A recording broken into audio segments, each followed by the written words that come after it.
My sister tried to seduce my fiancé. She was caught on camera and disowned. Imagine discovering that your own sister tried to seduce your fiancé the night before your wedding. And if that's not shocking enough, she was caught on camera.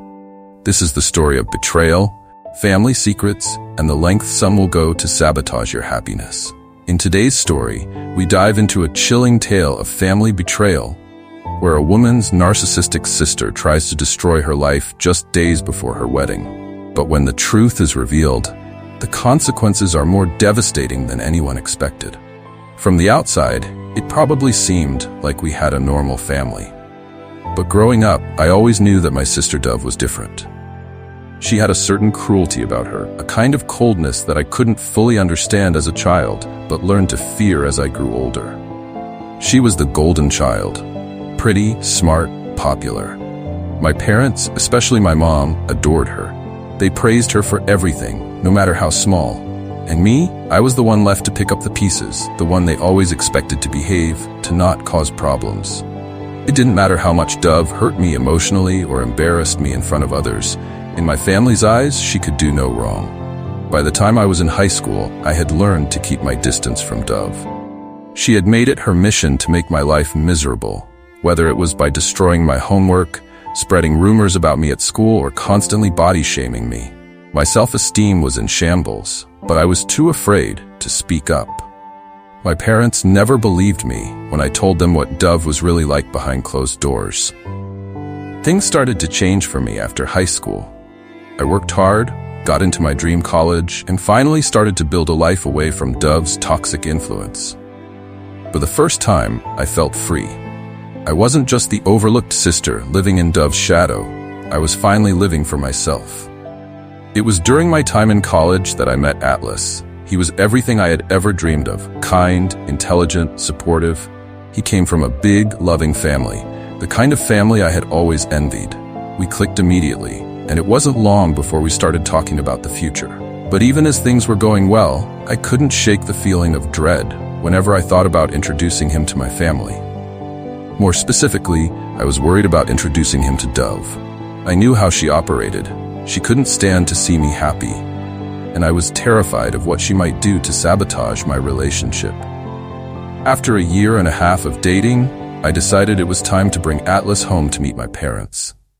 I had been putting it off, mostly because of Dove, but I couldn't keep making excuses. Atlas was starting to wonder why I hadn't introduced him to my family, and I didn't want him to think I was ashamed of him. So I bit the bullet and told my parents about him. They were thrilled. My dad, in particular, was excited to meet the man I had fallen in love with. But just days after I called to tell them the news, I received an unexpected phone call from Dove. She had never called me before.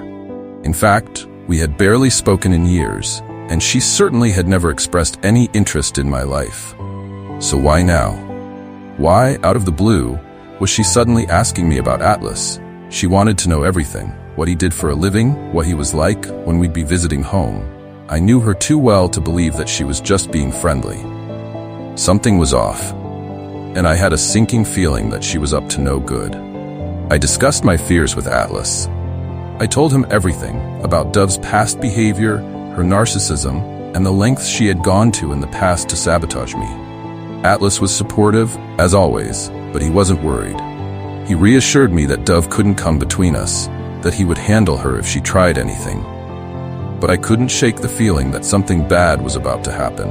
I started second-guessing my decision to bring Atlas home. Maybe I should cancel the visit.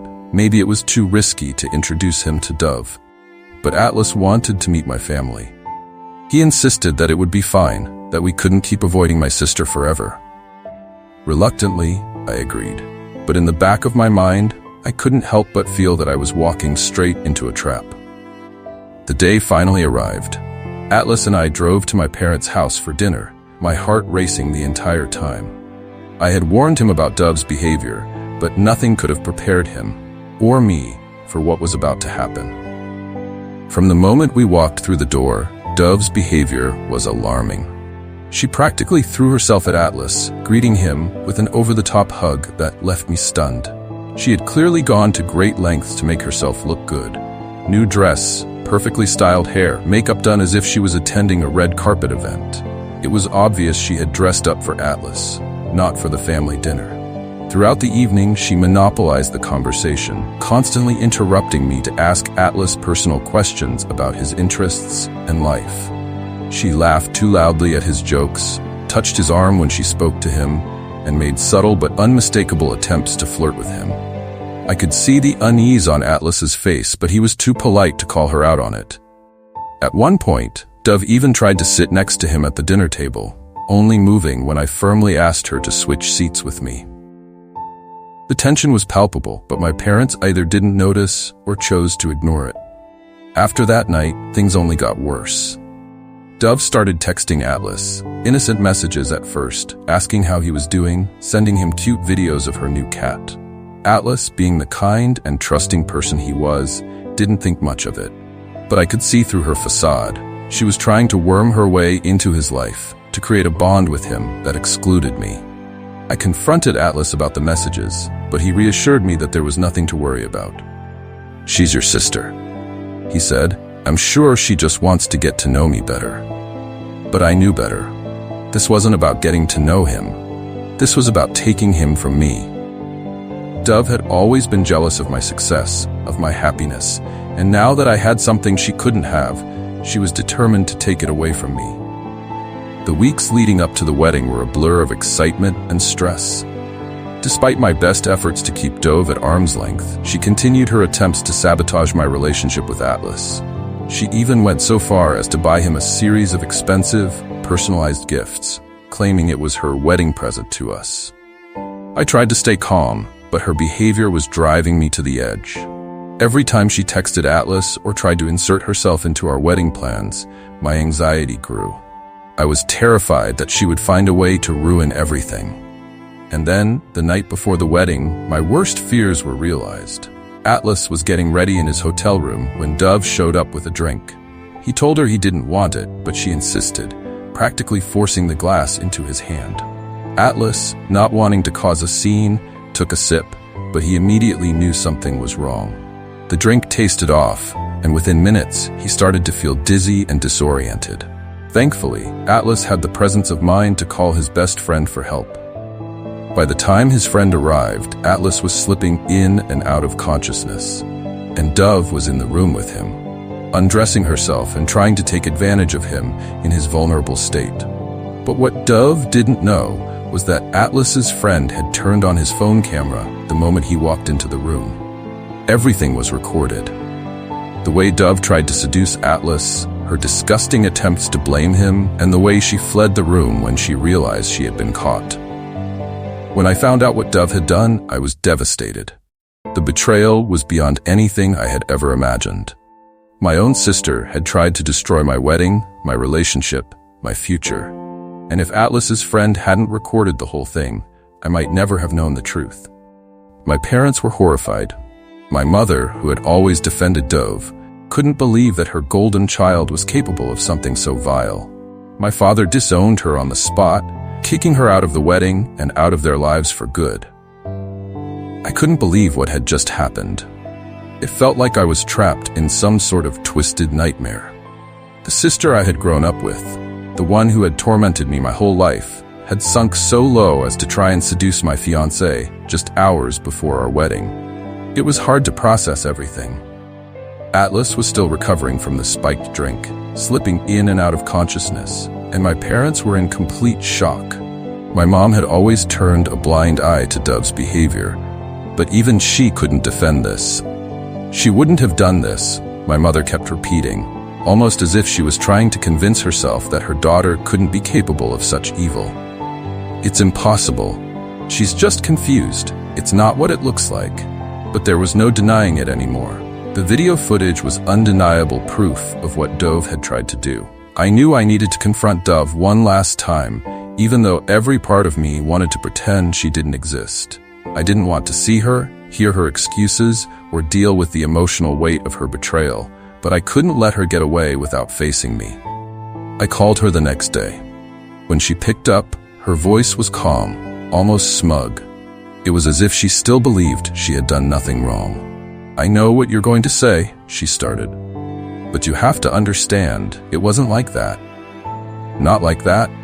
I interrupted, my voice trembling with rage. You tried to destroy my wedding, Dove. You tried to destroy my life.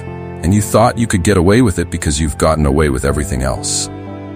Her silence on the other end of the line told me everything I needed to know. She didn't feel guilty. She didn't regret anything she had done. In her twisted mind, she was still the victim, and I was the one overreacting. I didn't mean to ruin anything, she said after a long pause. I was just confused.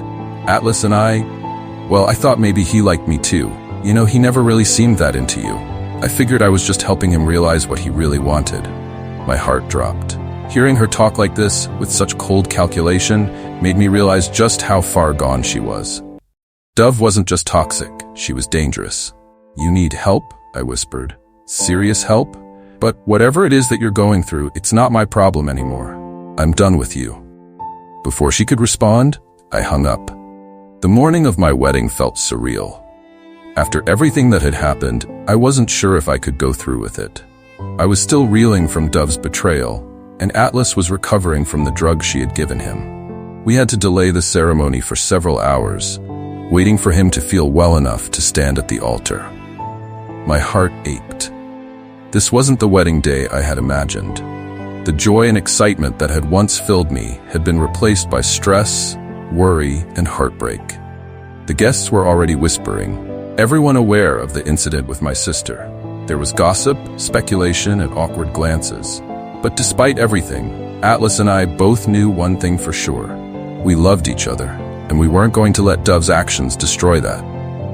When my father finally walked me down the aisle, I felt a rush of emotion. Atlas was there, waiting for me with a tired smile on his face. His eyes were filled with love, even after all the chaos we had been through. As I reached him, he squeezed my hand, silently telling me that everything was going to be okay. During the ceremony, Atlas made an addition to his vows. He promised not only to love and cherish me for the rest of our lives, but also to protect our relationship from anyone who tried to tear it apart. It was a quiet but powerful statement, one that spoke directly to the nightmare we had just survived. As we exchanged rings and said "I do," I felt a sense of peace wash over me. No matter what Dove had tried to do, she hadn't succeeded. She hadn't won. We had come out stronger. The fallout from Dove's actions didn't end with the wedding. Word spread quickly among friends and family, and soon everyone knew about her disgusting attempt to sabotage our relationship. My parents were devastated. My father, who had always been more understanding, finally saw Dove for who she really was. "We can't keep enabling her," he said to my mom one night. "We've spent her whole life letting her get away with everything. We never disciplined her, never held her accountable, and look where that's gotten us." For the first time, my mother agreed. She was heartbroken, but she couldn't deny that Dove had crossed a line that couldn't be ignored. My father made the difficult decision to kick Dove out of the house. She had been living with them ever since her divorce, leeching off their generosity while refusing to take responsibility for her own life. When my dad told her she had to leave, Dove exploded. She screamed, cried, and threw things around the house, blaming everyone but herself for her situation. She couldn't believe that her parents, who had always coddled her, were finally turning their backs on her. But they had no choice. Dove had burned every bridge. She had alienated everyone around her, and now she was truly on her own. After the wedding, Atlas and I went on our honeymoon, trying to put the drama behind us. It wasn't easy. Everywhere we went, I kept thinking about what had happened, replaying the events over and over in my head. I couldn't help but feel like I had been robbed of the wedding day I had always dreamed of. But Atlas was there for me every step of the way. He reminded me that the most important thing was that we were together. No matter what Dove had tried to do, she hadn't succeeded in tearing us apart. In fact, if anything, her actions had only brought us closer. When we returned from our honeymoon, we were determined to start fresh. My parents apologized profusely for everything that had happened, and my father promised me that Dove would never be a part of our lives again. "She's out of the house," he said firmly. "She's on her own now, and I'm sorry it took this long for us to realize what she's been doing to you all these years." It was bittersweet. On the one hand, I was relieved that Dove was finally being held accountable. But on the other hand, I couldn't help but mourn the sister I had always wished I had. The sister who would have been happy for me instead of trying to destroy my happiness. But even after she was disowned by our parents, Dove didn't give up. She continued to stalk Atlas online, liking and commenting on all of his social media posts. She sent him text messages, pretending to care about his well-being, but always with a hidden agenda. At first, Atlas tried to ignore her. He didn't want to cause more drama, especially after everything we had been through. But when Dove's messages became more frequent and more desperate, he knew we had to take action. One night, after receiving yet another message from Dove, I decided I'd had enough. I picked up Atlas's phone, called her, and confronted her directly. "You need to stop," I said, my voice firm but controlled. "Whatever fantasy you've created in your head, it's not real. Atlas doesn't want you. He never has, and he never will. And if you don't leave us alone, I'll have no choice but to take legal action." For the first time, Dove seemed truly rattled. She didn't have a snappy comeback, didn't try to manipulate the situation. She simply hung up the phone. In the months that followed, Dove slowly faded from our lives. She stopped messaging Atlas, stopped trying to insert herself into our relationship. I don't know what happened to her, and to be honest, I don't really care. What matters is that Atlas and I are happy. We're building the life we always dreamed of, without Dove's toxic influence looming over us. It hasn't been easy. Healing from her betrayal has taken time. But with each passing day, I'm reminded that I am stronger than I ever thought I could be. I survived years of torment from my sister, and in the end, I won. I didn't let her break me. And that, more than anything, is the greatest victory. This story is a powerful reminder that even those closest to us can betray us in ways we never imagined.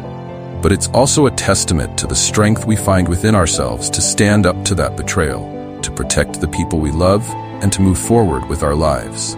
No matter how deep the wounds, healing is possible. If this story resonated with you, hit the subscribe button for more real-life emotional stories, and share this with someone who needs to hear it today.